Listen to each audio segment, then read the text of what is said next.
Congressman Garrett actually represents the area where Thomas Jefferson, 2 centuries ago, lived.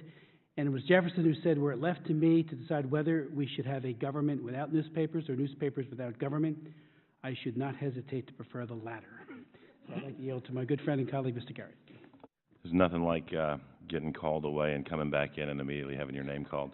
I want to apologize to you all on the panel sincerely for being in and out of the room. The challenge I think that I most lament is the degree of bandwidth required to try to effectively function here. But I want to thank you all for being here and tell you that these are the sort of hearings that I really love and live for.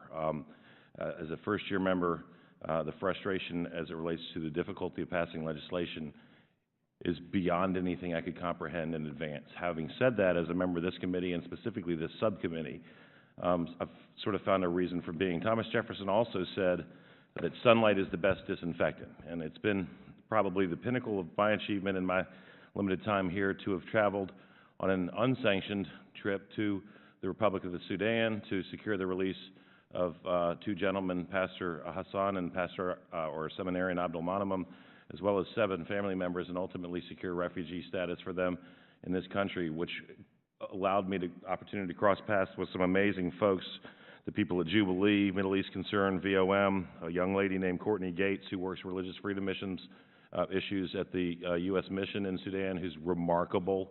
And having had the opportunity as well to have dinner with the former head of NIS, Mohammed Atta, which is an interesting name, as well as having dined in the home of Ibrahim Ahmed Omer, who's the Speaker of the Assembly. And the reason I started with the Jefferson quote that sunlight's the best disinfectant is while everything you say as it relates to the human rights record of Omar al-Bashir is absolutely and unequivocally true, and having heard particularly you, Mr. Harris, mention the destruction of churches, being able to say that I've actually been to a couple of those churches and met with some of the religious leaders, I think the Sudanese and many other nations tend to behave better when they know that the United States is actually looking and gives a darn.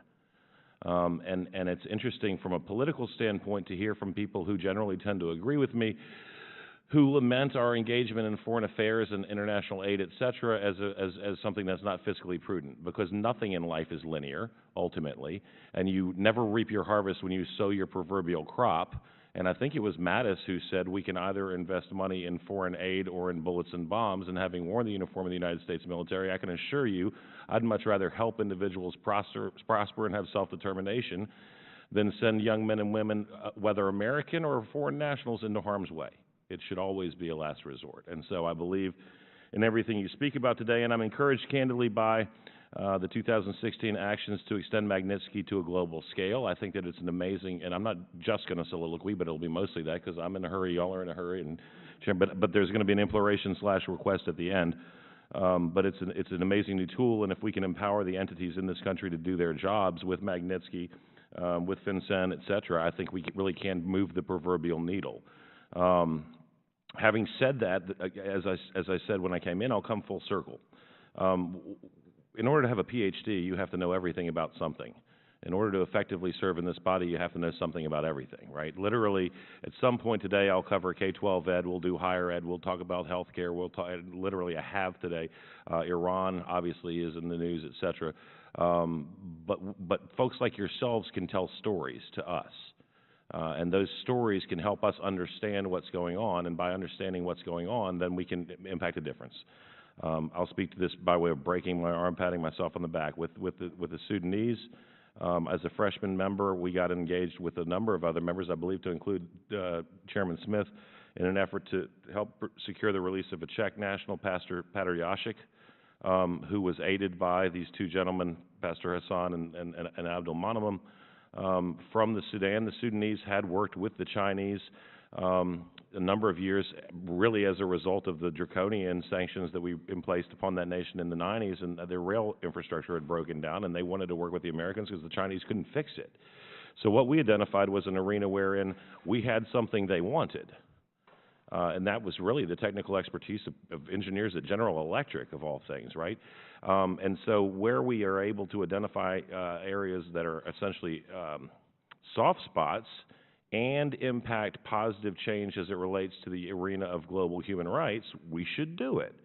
Having said that, yet much remains to be done, and I'm asking if each of you would kindly consider reaching out to Trip Grant from our staff after this meeting concludes with your contact information, and I'm going to have Trip come down and if you have time to stay, share his contact information, and if you can get by our office, I'd love to have you over and listen. And the reason is simple.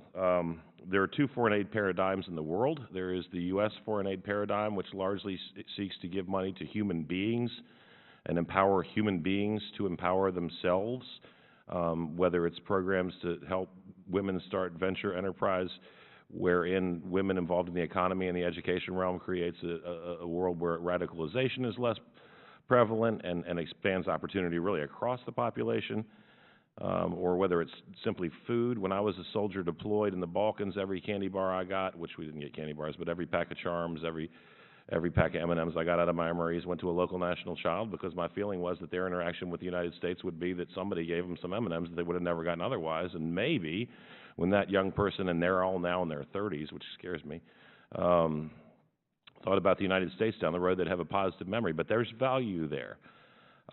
That's our paradigm, and it works in societies where people are free to have self-determination. That's what people want. They want help, they want care.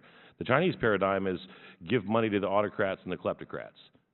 Build soccer stadiums, build presidential palaces. I've personally witnessed a presidential palace that probably rivals the Cannon House office building in size, that was paid for entirely by the Chinese government.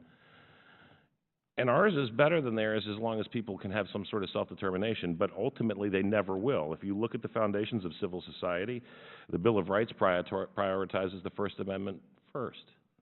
Speech, assembly, religion, and then understanding in the religion context, the Establishment Clause shall make no law establishing a religion nor prohibiting the free practice thereof. We cannot, at a barrel of a gun or by shaking our hands in a hegemonic manner, foist American values onto the world, but what we can and should do is say to the world, we will do business with people who share the basic modicum of our values. And if we do that and we mean it, and I say that with emphasis because we've had paradigms, the Iran Sanctions Act of the 90s, wherein we turned a blind eye while people undercut the sanctions, because why money? And when you put money ahead of human life, then don't be surprised when bad things continue to happen. But if we do that, we can beget good. So here's the imploration, and again, I apologize for the rambling. Please come to us and let us know what we don't know. Let us know, and specifically Mr. Harris, as it relates to the Sudan, the things that are going on that we might have missed, because there's a lot of other stuff going on, so that we can reach out and exploit in a positive manner the relationships we've established with people who are sure not perfect, but who I think if they know we're paying attention might be able to be nudged in the right direction. And please let us know where there are opportunities that we can advocate on behalf of a better world for human beings within the purview of the role of the United States government, which again is not to be dictatorial, but we should promulgate policy that helps people who help people. So I thank you, and again,